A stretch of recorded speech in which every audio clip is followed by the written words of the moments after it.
nonton di Suku Fuku yuk. Echa-chan, ceritain anime kesukaan kamu. Ike Ikuzo.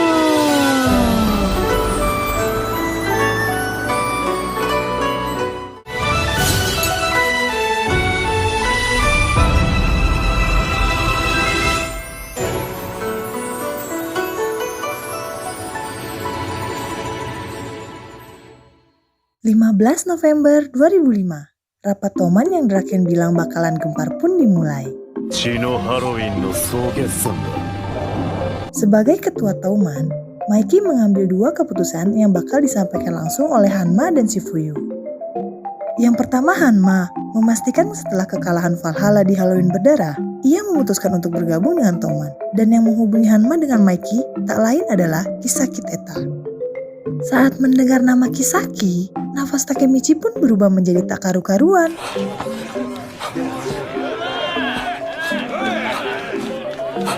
Takemichi menganggap pengorbanan Baji sia-sia. Menurutnya, di masa depan Toman bakalan tetap menjadi geng jahat dan diambil alih oleh Kisaki.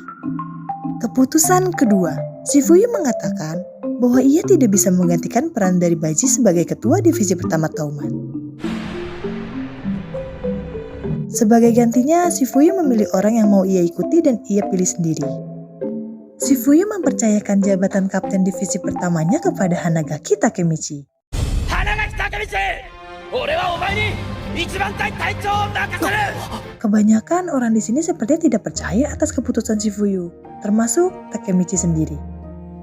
Menurutnya, ini adalah keinginan Baji dan sudah disetujui oleh Maiki. Kemudian Maiki berkata, Hanagaki Takemichi, angkatlah kepala dan berilah salam kepada semua. Disinilah rasa optimis Takemichi muncul. Ia merasa masih bisa merubah Toman.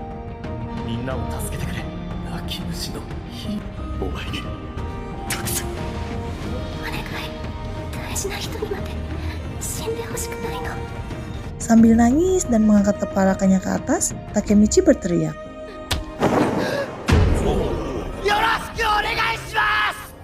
Setelah rapat selesai, Takemichi segera menemui Naoto untuk kembali ke masa depan.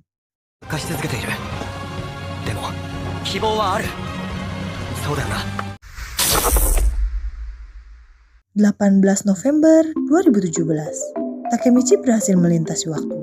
Kali ini, ia berada di tempat penyewaan DVD. Namun, bukan sebagai karyawan, melainkan sebagai customer. Penampilan Takemichi pun berubah drastis. Saat keluar dari rental DVD, sudah ada pria berkacamata mengajak Takemichi cabut dengan mobil mewah. Di dalam mobil, Takemichi terus bertanya-tanya, sebenarnya mereka siapa sih?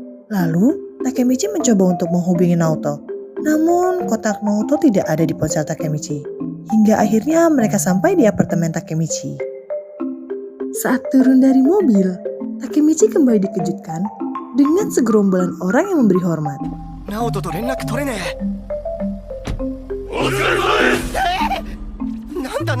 Hingga akhirnya ia sadar bahwa yang menjemputnya di rental DVD itu adalah teman SMP-nya Yamagishi. Dan dua orang yang baru ia lihat setelah turun adalah Makoto dan Takuya. Takemichi beranggapan bahwa dirinya telah sukses di masa depan. Terlebih, kediaman Takemichi dijaga oleh banyak anak buah yang sangat menghormatinya.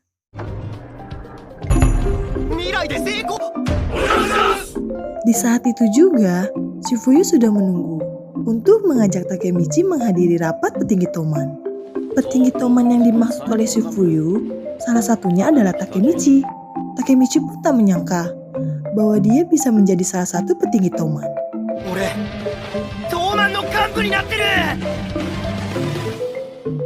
Setelah sampai di tempat rapat, kita diperlihatkan para petinggi Toman di masa depan.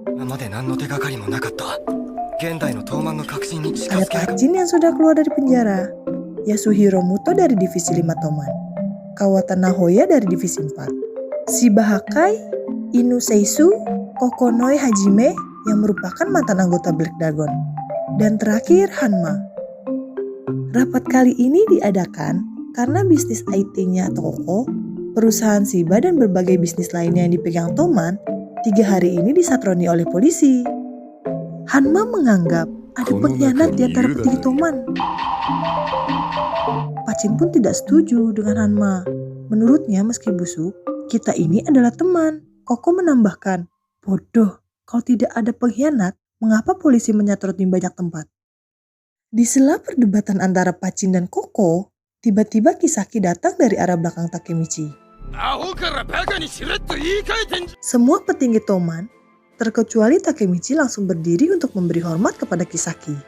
Sambil tersenyum, Kisaki bilang, tidak usah seformal itu, Mina. Senyum palsu nih. Kemudian Kisaki menghampiri Takemichi dan Shifuyu untuk mengajaknya ke tempat yang berbeda.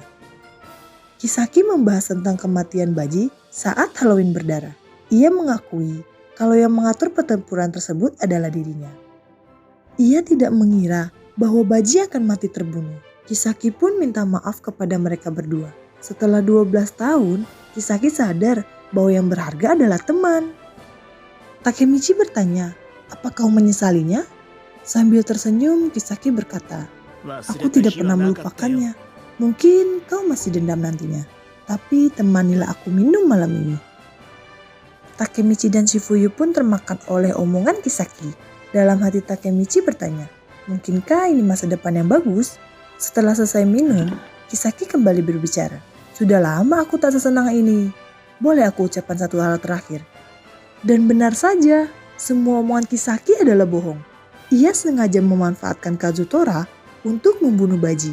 Lalu kelanjutan hari itu akan dimulai dari sekarang. Tak lama Shifuyu dan Takemichi pun tak sadarkan diri.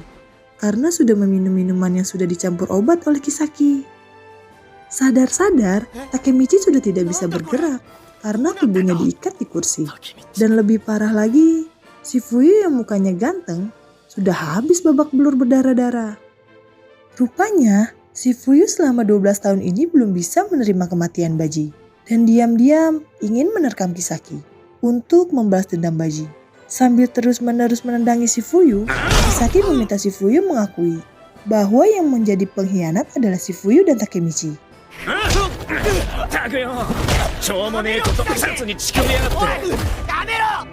Namun, Shifuyu belum mengakuinya. Yang Shifuyu inginkan hanyalah mengusir Kisaki dari Toman. Toman yang sekarang itu busuk. Aku hanya ingin merubahnya. Mungkin Shifuyu memikirkan kembali nyawa Takemichi. Sehingga ia terpaksa mengakui bahwa yang pengkhianat itu adalah dirinya. Takemichi tidak ada hubungannya sama sekali.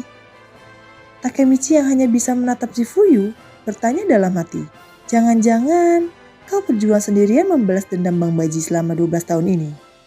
Kisaki pun yang mendengarkan ucapan Shifuyu sepertinya tidak peduli. Entah ada hubungannya atau tidak, Kisaki-lah yang menentukan. Lalu, Kisaki mengambil pistol dan menembakkannya ke arah kaki Takemichi.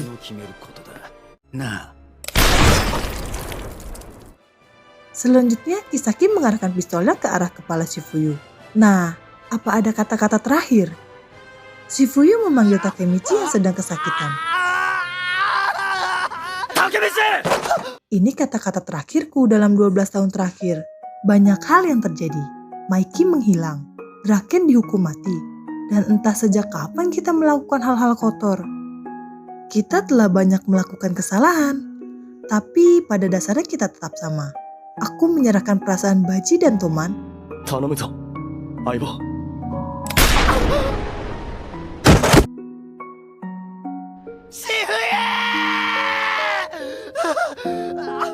Terakhir, Kisaki mengarahkan pistolnya ke arah kepala Takemichi.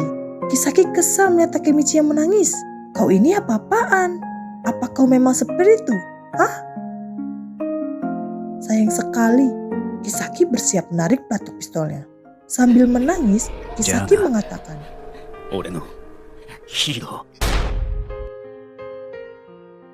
"Sayang sekali ya, ini bakalan jadi episode terakhir Tokyo Revenger di season ini. Jadi gak sabar nunggu season berikutnya. Tapi ngomong-ngomong, kenapa ya Kisaki mengeluarkan air mata sebelum menembak Takemichi? Dan apa yang bakal terjadi di season berikutnya? Kita tunggu aja ya, Mina." tulis di kolom komentar ya Mina. Jangan lupa di subscribe dan nonton chapter berikutnya ya. Sayonara. Sayonara.